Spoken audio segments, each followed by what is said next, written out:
warahmatullahi wabarakatuh. Halo teman-teman, perkenalkan kami dari kelompok 3.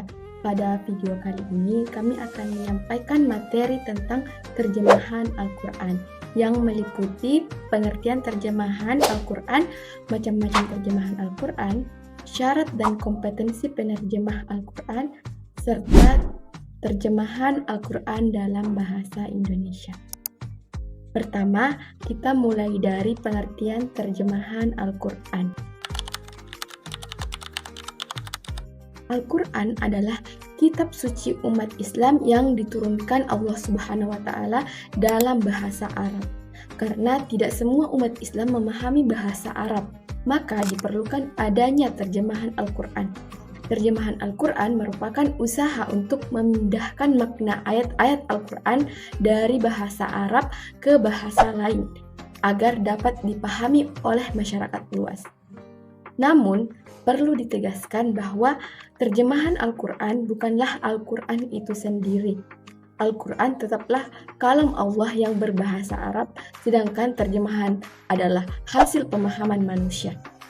Oleh karena itu, terjemahan hanya berfungsi sebagai sarana untuk memahami isi dan pesan Al-Quran, bukan menggantikan kedudukannya. Selanjutnya, kita masuk ke macam-macam terjemahan Al-Quran.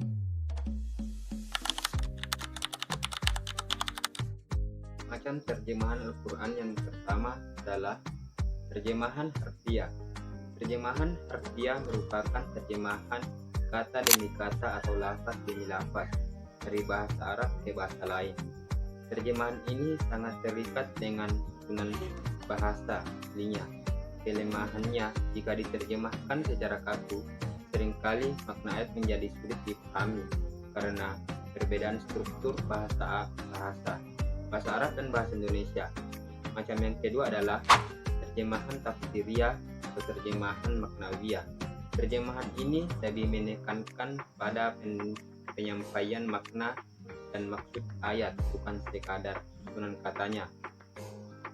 Terjemahan tafsiriyah biasanya disusun dengan mempertimbangkan penafsiran para ulama sehingga makna ayat dapat dipahami. Terjemahan jenis inilah yang paling banyak digunakan saat ini, termasuk terjemahan resmi Al-Quran di Indonesia. Macam yang ketiga adalah terjemah bebas. Terjemah bebas tidak terlalu terikat pada lafaz ayat, tetapi fokus pada penyampaian inti Al-Quran dengan bahasa yang lebih komunikatif. Terjemahan ini sering digunakan dalam dakwah atau penjelasan populer. Meskipun demikian, terjemahan bebas harus tetap berhati-hati agar tidak menyimpang dari makna ayat yang sebenarnya. Menerjemahkan Al-Quran bukanlah pekerjaan yang mudah. Oleh karena itu, seorang penerjemah Al-Quran harus memenuhi beberapa syarat. Yang pertama, menguasai bahasa Arab dengan baik, termasuk tata bahasa, makna kata, dan gaya bahasa Al-Quran. Tanpa penguasaan bahasa Arab yang mendalam, penerjemahan Al-Quran dapat menimbulkan kesalahan makna. Yang kedua, penerjemah harus menguasai bahasa sasaran, misalnya bahasa Indonesia. Penguasaan ini penting agar terjemahan yang dihasilkan jelas, mudah dipahami, dan tidak menimbulkan kerancuan. Yang ketiga, penerjemah harus memahami ulumul Quran seperti sebab turunnya ayat atau asbabun nuzul, ayat makki dan madani, serta nasik dan mansukh.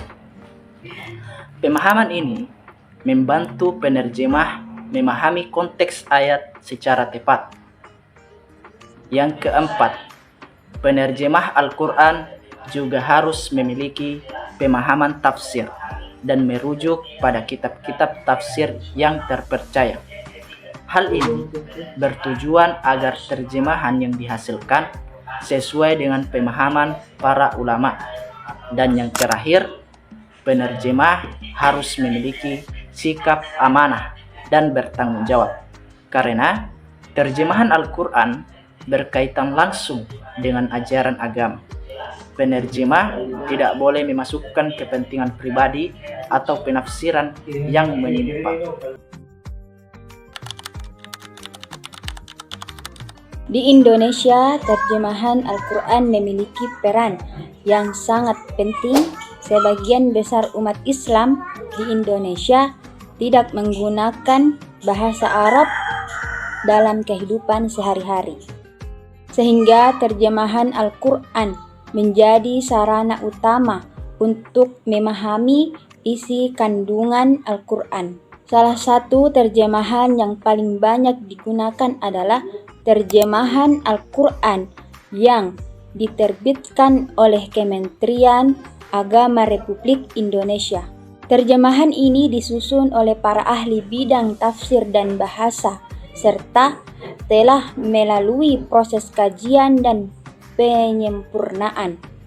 Terjemahan ini bersifat tafsiriyah, yaitu berusaha menyampaikan makna ayat secara tepat dan mudah dipahami. Meskipun terjemahan Al-Quran sangat membantu umat Islam, tetap dianjurkan untuk tidak hanya bergantung pada terjemahan, tetapi juga mempelajari tafsir Al-Quran agar pemahamannya lebih mendalam dan tidak keliru. Sebagai penutup, dapat disimpulkan bahwa terjemahan Al-Quran merupakan sarana penting dalam memahami ajaran Islam. Terjemahan membantu umat Islam mengenal pesan-pesan Al-Quran, namun tetap memiliki keterbatasan karena merupakan hasil pemahaman manusia. Oleh karena itu, terjemahan harus digunakan secara bijak dan disertai dengan pemahaman tafsir. Demikianlah materi tentang terjemahan Al-Quran yang dapat kami sampaikan. Semoga bermanfaat dan menambah wawasan kita semua. Wabillahi taufik wal hidayah. Wassalamualaikum warahmatullahi wabarakatuh.